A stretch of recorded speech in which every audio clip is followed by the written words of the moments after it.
Alright folks, welcome back to the channel. I'm Christian Williams, better known as the Hickory Hacker. Today's a Wednesday and I thought I would kick off a new feature I'm calling Workshop Wednesdays, where I do some work in the workshop in real time, let you watch what I'm working on, ask questions. Eventually it's going to be a live stream, but I got to jump through some YouTube hoops before I can get to that point. So the first few might be just like this, where I do an unedited video of what I'm working on, and then you can ask questions and I'll try to follow up with answers in the next video.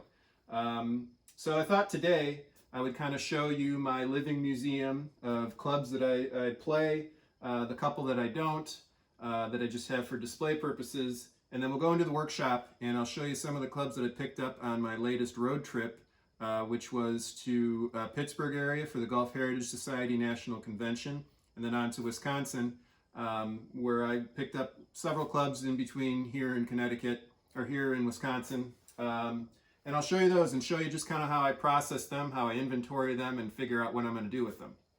Well, first, let's take a look at what I got going on here in the museum. Show you this first, kind of the centerpiece. That is a carousel of gutty clubs. Most of them are pre-1900, but there's a few in there that are kind of on the cusp, 1900 to 1904. But I'm pretty confident all of them would be eligible for play in the National Hickory Championship. So that's kind of the criteria that I've used for building those sets. I'll have 3 sets there eventually. No, maybe 4. I'll have 4 sets there eventually. I just need to pick up a couple more woods. So that's a work in progress. But some of my favorite clubs and favorite finds of all time are on that little carousel there. So that's that. Moving over here, we've got the woods that I have played and will play in the future. I've decided that I'm going to stop playing with replica woods. There's nothing wrong with them. I think they're great clubs, well made. However, I think in the spirit of the channel and what I'm trying to do by showing that these antique clubs are still playable, it just seems to make more sense that I use authentic clubs for everything. So with that in mind, I'm starting to work on putting together some more, or actually repairing some of these woods that I've had and getting them back out on the course. It'll probably be next spring before you see most of these, but this is where they're sitting right now, and they're getting close to ready to go. Moving over to the center wall here, that is the one club on the top that I'll probably never try to hit. That is a Willie Dunn one-piece driver. I picked that up at an antique, actually a flea market in Bridgeport, Connecticut last year. And to this day, it is the coolest club I've ever found in an antique shop. Put the camera down here and then give you a closer look. It's just, I think it's a work of art. Just the fact that this is one single piece is incredible to me. So there's no socket here, there's no splice. It's just a single piece of wood. This is actually a Willie Dunn when he was working with McGregor. So it dates to probably 1898 or so, I would say. Not sure the exact time frame of when he was at McGregor, but this is before he went to BGI. And I know this is McGregor because it actually has the McGregor stamp on the shaft. So its original grip is tattered, but still there. From a collectability value perspective, this one's in, moderately poor condition. There's some nicks on it up here on the top line, some pieces missing. The leather face insert is still pretty good shape. But yeah, the thing with these drivers is that the reason they're collectible is there aren't that many left, and there weren't that many, made in the first place. It just wasn't a very practical design. If it breaks, you're done. If a socket or a splice neck breaks, you can fix those, but this would not have been easily fixable. It just wouldn't have been as strong if you did. And so, interesting thing though, no whipping. It's just, this is how you would have played it. So definitely the coolest find I've ever had in an antique store. And yeah, so I'll probably never play that one. Moving on, we'll go over here to this wall. These are 2 Tom Stewart sets in the making. The 4 clubs on the left, I'm probably going to end up keeping for my own, my own personal use. I really like Tom Stewart clubs. I'm one of these guys that kind of thinks they match up to the hype. The 5 clubs on the right, though, slowly building a set that I'll probably sell. So if you're somebody who's interested in Tom Stewart irons, maybe send me a message or an email, and I'll keep you in mind when that set is ready to go. I'm probably still looking for a niblick for that one, though the mashie niblick in there is 52 degrees, I believe. So it's actually not too, may not need a niblick. But anyway, yeah, so working on those. Tom Stewart, some of my favorite clubs, so they get a prominent position of display. Let's see, over here in the corner, got another smaller carousel of interesting putters. I'll show you those in the future. I'd like to do more videos where I just kind of show the different features on these putters and how they roll. You may have seen the Huntley putter video I posted last year or earlier this year, I don't remember when. But I'd like to do more of those, so I might work on those in the winter. Yeah, I think that about does it. Over here in the corner, you can see it. I'm not sure I'll be able to get the camera down there. So right here we have, I just picked this up. It's a mission style plant stand, but it works really well for dividing clubs like that. So kind of interested to get that filled up with more clubs. Those are all Scottish irons right now that are in various stages of repair or just waiting to be put into sets. And then the final bit, I'll show you here. This is my crowning achievement as a golfer when I won the British Open. My buddy Tim made that for me. Thought that was pretty cool. All right, so we're going to take a walk now. We're going to go into the workshop. There you see on the wall the latest acquisitions from my trip. My wife is a very patient person.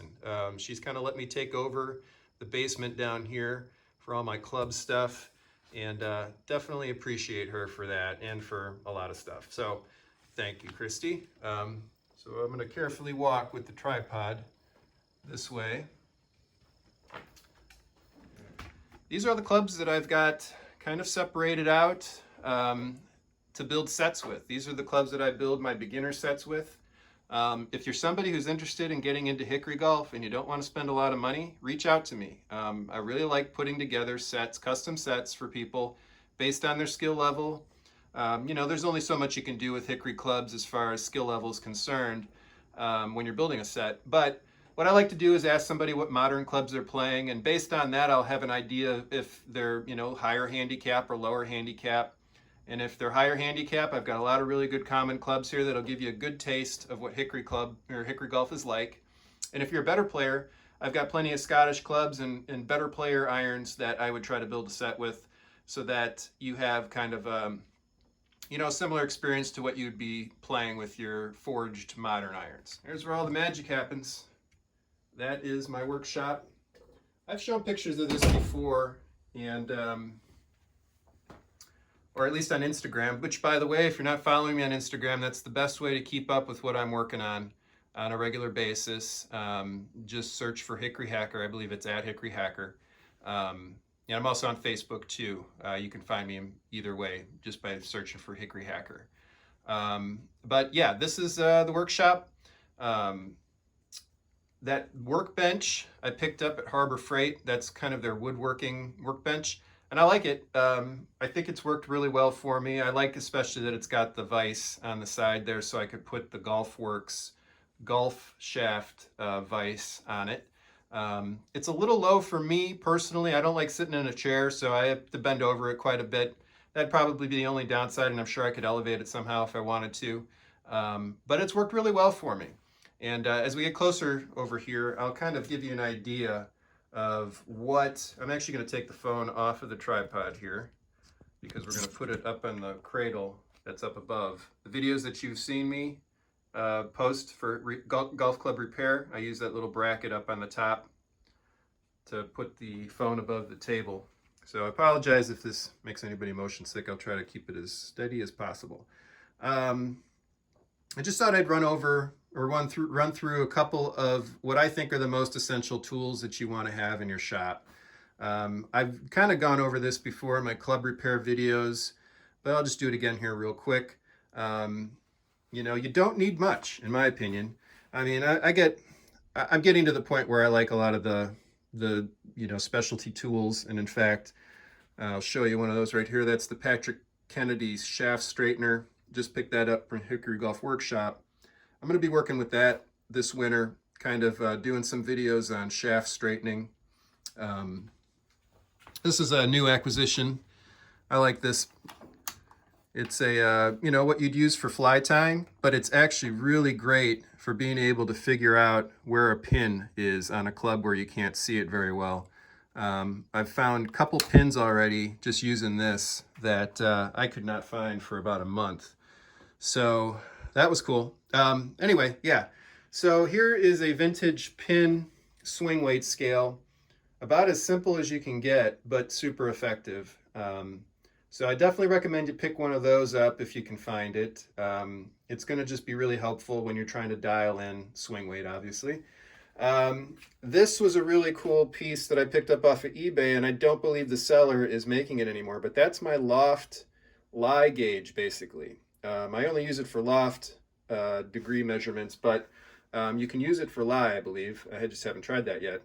And you can flip it around so you can do right hand and left hand clubs just by turning this the other way. So that is super handy as well. And I wish the seller was still making them, because I think that's the easiest and cheapest way to get an accurate loft lie gauge.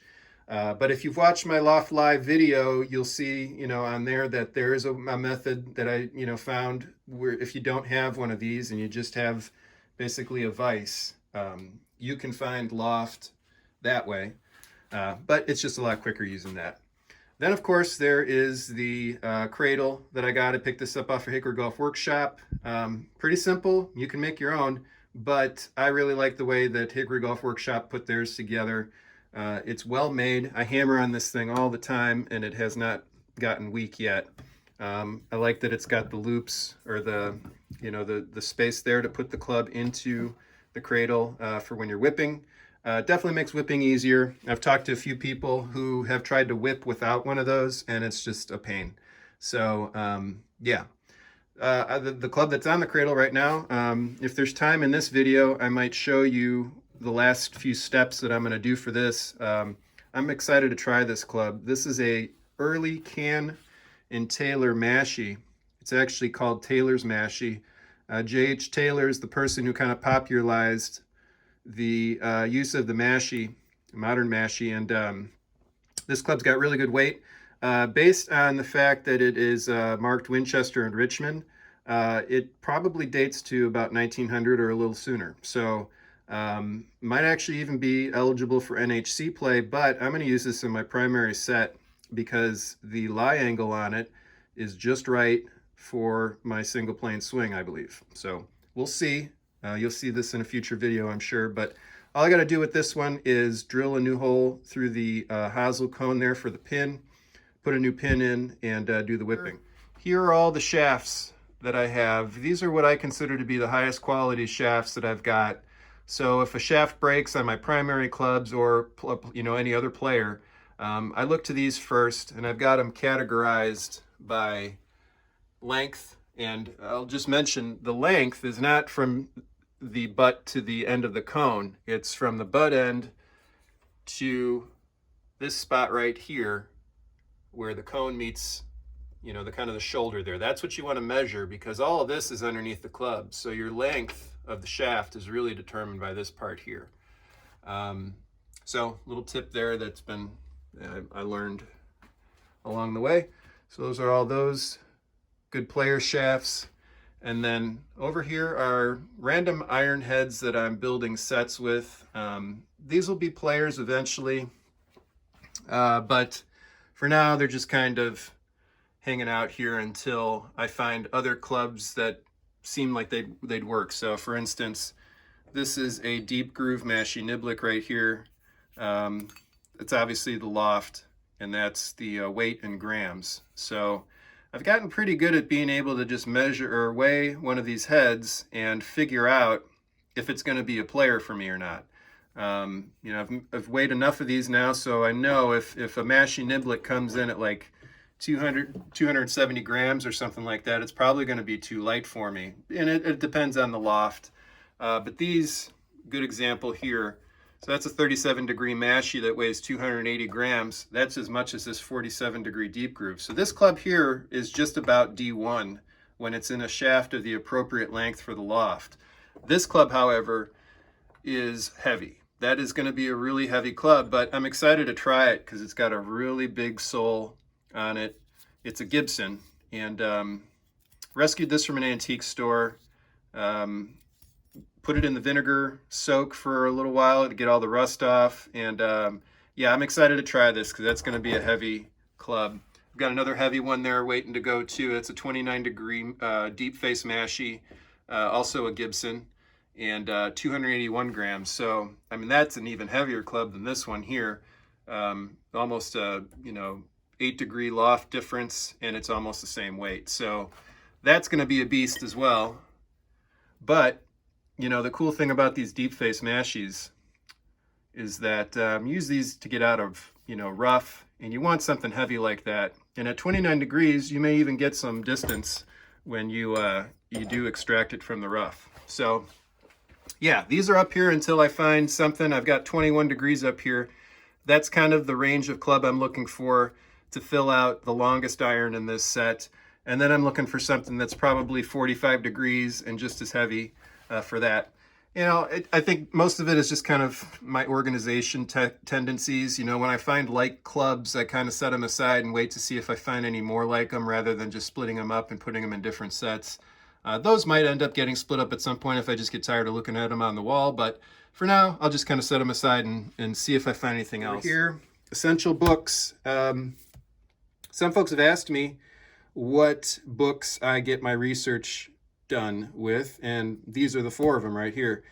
These are Pete Georgides' Essential Guides, North American Club Makers, Compendium of British Club Makers, the brand new edition of the Golf Club Clique Marks and Trademarks book, which is cool. And then this is helpful too, the Wood Shafted Golf Guide, which you can pick up right now on Amazon, I believe. This, I think you have to order from Pete directly, and it may be sold out at this point. These others, I would check Amazon for those, but these pop up on eBay every once in a while. Anyway, all of these have different purposes, obviously. If I'm trying to find a golfer that's name is on one of the clubs, this is what I want to look through based on whether or not they're, British clubs or North American clubs. And then I've been using this book quite a bit to find some information on clubs that I wasn't aware of or didn't have any information on. I already discovered, and I'll do a future video on this, there were a couple clubs that had faded out cleat marks that I was able to figure out what they were based on that book. So that's cool. And then I really like this. And, the key with this book, in my opinion, and others too, is that you don't use this as a price guide. This isn't what the club is actually, should sell for. This is a basic guide for value. And the prices in here are based on if the club's in good shape. So I think sometimes, people will, look at what a club is, being sold for and then compare it to this and think that there's a disparity between the two and, that somebody's not doing something right. But I mean, most of the collectors are using this as a guide to figure out what to base their prices on. And those prices are based on condition. And I'll throw in another variable there. I also like to use playability as a criteria. So pretty much all the clubs that I sell or have are what I consider to be players. And if it's a player, for me, it's more valuable because they're harder to find in playable shape or playable weight. So there's a bit of a premium I'll put on the price for that. But I'll still use this book to figure out, well, what's the baseline for a good condition example of that club, and then base my price off of that. So that's just kind of some, behind the scenes insight into how I do my research and how I price the clubs that I sell. Yeah, I'm sure there's other tools here that I'm not thinking of right now, but kind of wanted to get into showing you the clubs that I picked up this weekend. at the, or last weekend at the National Convention. Those are sitting right here. Basically, I was trying to focus on finding brassies and long irons because I'm having trouble right now with finding a club that's, get me 180 to 200 yards or on long par threes. So these are all candidates for getting into my play set, and the ones that don't make my play set are going to end up in beginner sets and other sets that I'll sell at some point. So I'm going to put the camera up here in the cradle. Apologize for the shakiness here for a second. And what I thought I would do here is just kind of show you what I do when I bring these clubs home. And how I figure out what I'm going to do with them. And I also have some music to put on here so you don't have to listen to me ramble on the whole time. This is the music that you hear when you watch my videos. By the way, if you're interested in finding more of this stuff, this is all public domain music, which is great because YouTube is very strict about what kind of music you can use unless you have the license, the rights to use more newer stuff.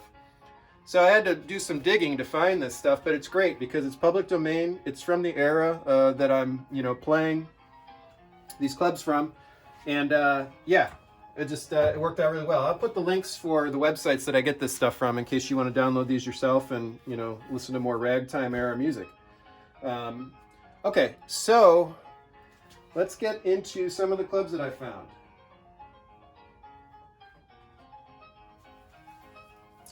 We'll start with this one. This was a McGregor Brassy that I picked up, and close to bulldog shape, but not quite.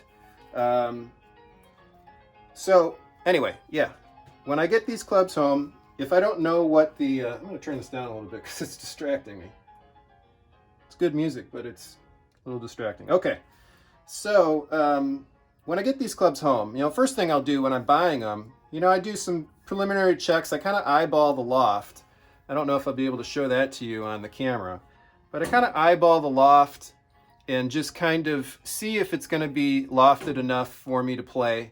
I'll check the shaft to make sure that it's straight, and then I'll kind of waggle it. And if it feels like it's a decent weight, I'm getting better at being able to determine if it's a weight that I think is going to be a good player for me, but I still kind of underestimate, or I guess overestimate, the weight on some of these clubs, and I'll get home and find out that they're in the low C's. Well, that's not a deal breaker, and so what I wanted to kind of show you here is I picked this club up. It was, based on my preliminary look when I was looking at it at the show. It seemed like it was going to be a good player for me for, all the criteria I just mentioned. But the trick is getting it home and putting it on the scale and actually seeing if my eyeballs matched what it actually is. So I don't think you'll be able to see the swing weight numbers here, but I'll kind of describe them to you. So right now I'm checking it at D0. And it's heavier than that, so D1, D2, D3, D4, that's starting to balance out. So I'll consider this D4, especially after I take this grip off and put a new grip on it. That'll actually add a little bit of weight, probably more than there's already here, even though there's an underlisting on this one. And that would probably knock it down to D3 or D2. But still, totally playable weight for me. So that's pretty good. Now we'll check the loft. Loft is a little trickier to check with these brassies. So you have to kind of position this a little differently. As I look at the profile on this head, this is very close to, what a bulldog head would be. But I don't think it's going to match the loft of what you usually look for in a bulldog, which is usually around 20 degrees or so. So that's pretty close. You want to make sure that the sole of the club is flat to this bar, because that's going to be your best measurement. And then I'll just have to kind of take this.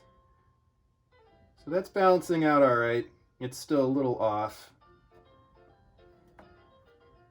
Yeah, that's going to be close enough for me because it's going to be tough to get that exact.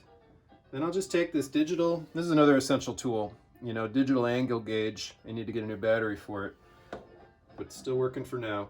And I'll just kind of get that flush against the center of the club face to see what the measurement is. And it comes in at 12.3 degrees. So I'll round that down to 12 degrees.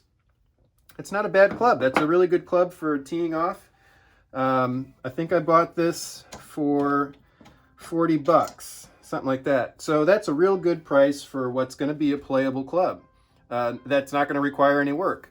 And I'll take that whipping off right there to see if there's anything underneath that I have to repair, but I'm not seeing anything coming out of the sole plate there, and I don't see anything here, and it flexes well. So yeah, right off the bat, D4, 12 degrees, that's a good player. So that was a good pickup. Let me see if I can find one that I thought was going to be kind of a tweener. Here's a cool club. So I picked this up from Bryant Murphy, who runs an antique booth in Lake Geneva, Wisconsin, that's got a bunch of Hickory golf stuff and other golf memorabilia. This is a really cool Spalding. Basically, yeah, it's a spoon, and it's got this kind of a fancy face type insert there. Not really that fancy, but it's an insert nonetheless. And it's got this interesting patented weight that connects to the sole plate there, which is, the patent applied for it. It's called the Duncan model. So again, I don't see any visual cracks or anything there. Check the whipping underneath, but this one looks pretty sound to me. But when I waggled it, I'll do the loft check real quick too, if I can show that to you. Not sure I can. When I eyeballed the loft, it looked like it was going to be pretty good, but I waggled it and it did seem to be a little light. But my thing with these kinds of weights, and I'm not sure actually if this is going to be the same as what I'm used to working with because it's connected to the back weight there. But you can usually add weight underneath these guys. You can take those screws out, pull it off, and put either tungsten putty or lead tape if you just need a little bit of weight. That'll be interesting to see if it's going to be workable. That's the way I just described because of this back weight. I'm not sure how this is all attached. So at any rate, I can just put lead tape on the bottom if I want to make this a player, because I'm pretty sure this one's going to come up a little light. But let's check. Oh, actually I did check this one already. That's why I had an idea of it. So C2, 15 degrees, good loft.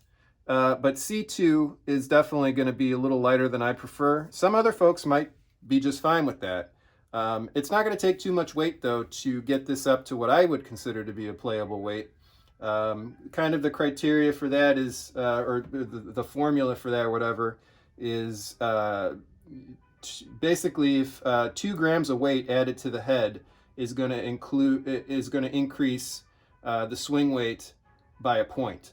So if you've got, you want to add 3 swing weight points, you want to add 6 grams of weight. So anyway, I don't consider this to be a deal breaker at C2. I think you can add the weight to that pretty easy.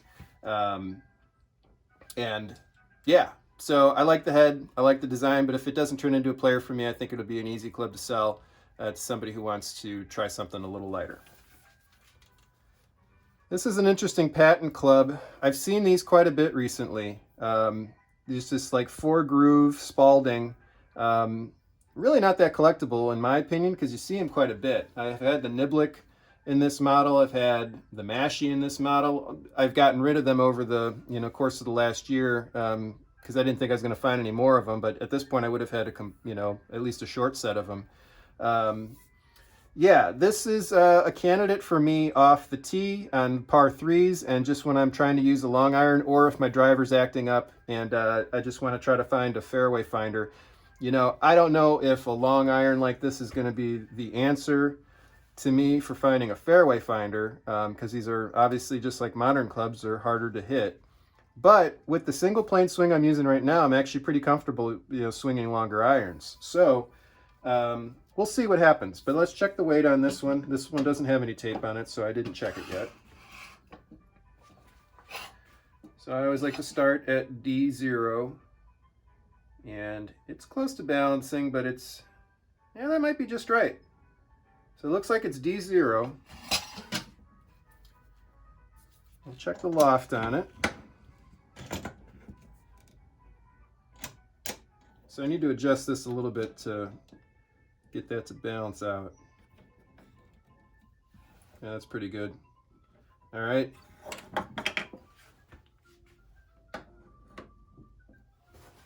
So that comes in at 17.85 degrees. So I round that up to 18. That's definitely a long iron. Oh, but one thing I did not mention yet with these. So I've kind of figured out that there's a ballpark idea of what the appropriate length should be depending on the loft of a club. If you run into a club where it's really light, oftentimes it just means that the shaft is too short for the loft. And if you put the appropriate length shaft in, you'd get it close to D0 or C8, C9, something like that, which is probably what it was originally intended to be. What I'll do in those instances where I run across a lighter club is measure the shaft to see if it's indeed shorter than it should be. So we just said this is 18 degrees. I would probably play this as, you know, a 20-degree length club, which on my chart here says the shaft should be about 38.5 inches. So let's check that. Shaft is pretty straight, which is good.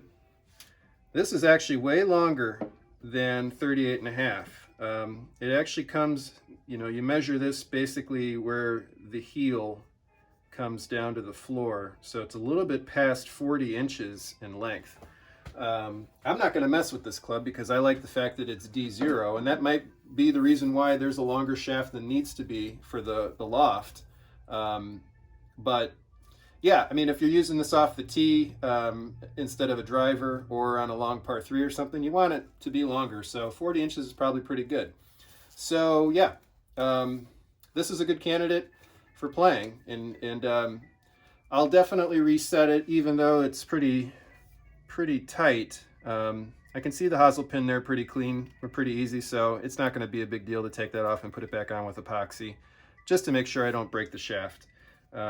Shaft looks like it's a nice fit for that club, so I don't want to mess with that too much. So that's a good pickup.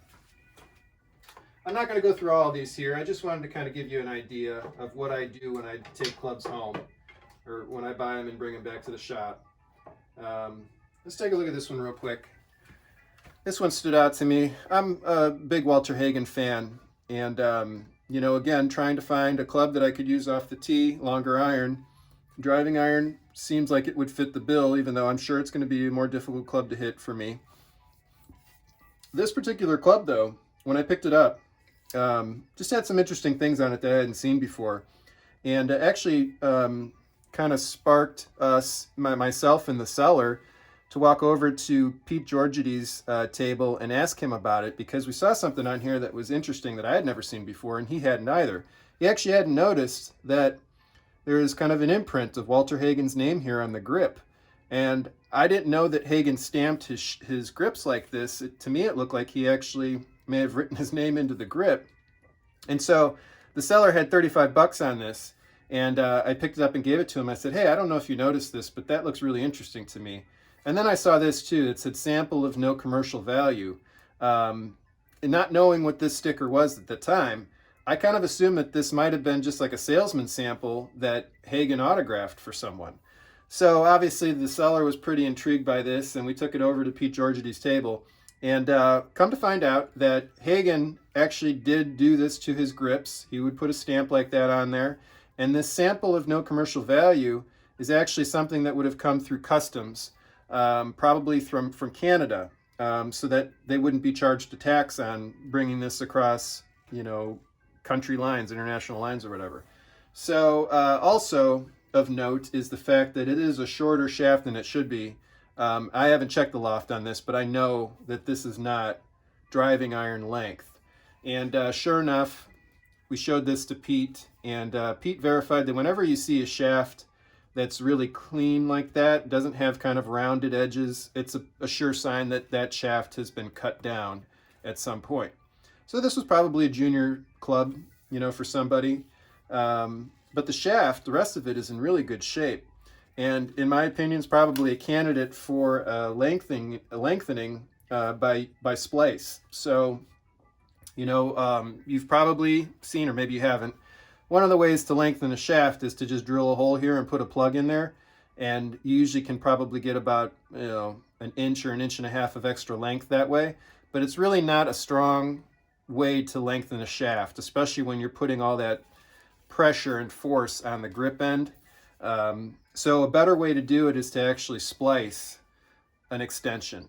So you'd usually probably cut maybe 3.5 inches of an angle here, and then match 3.5 inch angle there with an extension, and then you can get, you know, way longer than you can with the plug. And I'll have to do that with this one because this probably will require at least 1.75 inches or maybe 2 inches of extra length there. But let's check it. Let's see. So first thing is we'll check the loft. No sense in doing the swing weight because we know it's going to be light. Although there is a reason to do the swing weight that I'll show you in a second. Just kind of gives you an estimate of how much weight or how much swing weight you'll be able to get out of it with the right shaft. That's pretty close to level. And we're coming in at 17.3 degrees, 17 degrees total after I round down. So that's pretty good. I mean, that's similar to the Spalding I just showed you. And then lengthwise, so actually I'll say, you know, based on the fact that that Spalding was 40 inches in D0, I think 40 inches is probably the right length for this kind of iron, even though it doesn't match up with my chart necessarily. My chart would suggest that 38 3/4 would be the right length. But I think there's probably discrepancy there on longer irons, which is why that's not quite matching up. Anyway, looking at the length of this, we're at just about 37.5. So if I wanted to go up to, say I wanted to go up to 39.5 inches, that's going to be adding, well, here's another thing. So when you add length to the end of the shaft, you're going to increase the swing weight by 3 swing weight points for each 1/2 inch. So that's easy to do. If we're at 37.5 right now, we want to go to 39.5. That's going to be 3, 6, 9, 12 swing weight points we'd be adding to this club. So let's check the swing weight to see where it's at. Try to remember that it was 12 swing weight points we'd be adding there.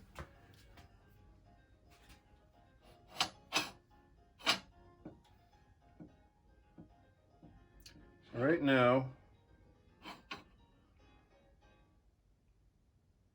it's balancing at B9.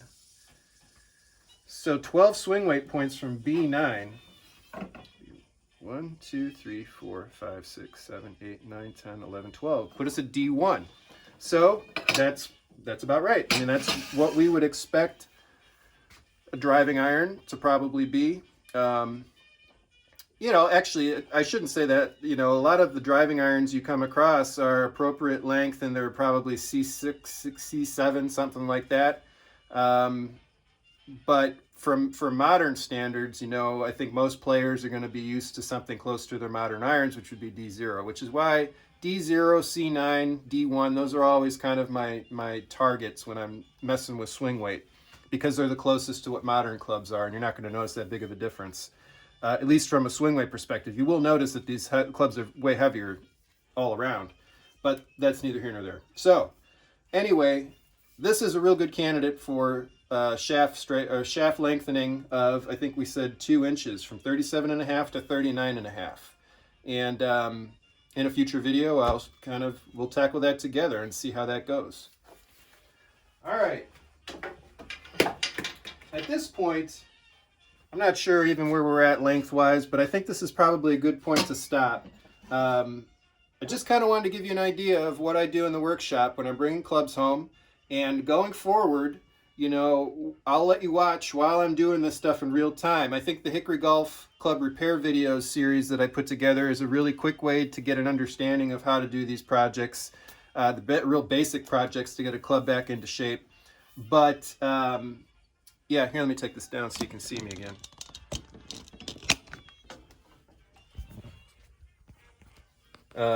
Yeah, so I think that the basic projects that I put in that series are a good start. But watching me actually do this stuff in the workshop is probably going to be even more helpful, because you'll run into problems that I'll run into, and I'll kind of show you how I work around those or address those as I go. And a lot of this for me is trial and error, though. I have a lot of people that I ask, who know more than I do about how to do this stuff before I get started. So that all said, you get in the workshop and you run into things that you didn't know to ask about. And I'm hopeful that this Wednesday workshop series will kind of help you figure those things out for yourself by watching me do them. Or at least get an idea how to tackle some of the stuff. So I'm rambling on at this point. Anyway, I want to thank you all for watching this. If you've made it this far, make sure you put some questions of what you want to see in the future down in the comments. And I'll do my best to try to address those questions and answer those things for you in the future, or do those projects in future videos. And yeah, I appreciate you watching. Please like and subscribe, and I'll see you next week with a new course vlog. Thanks. Bye.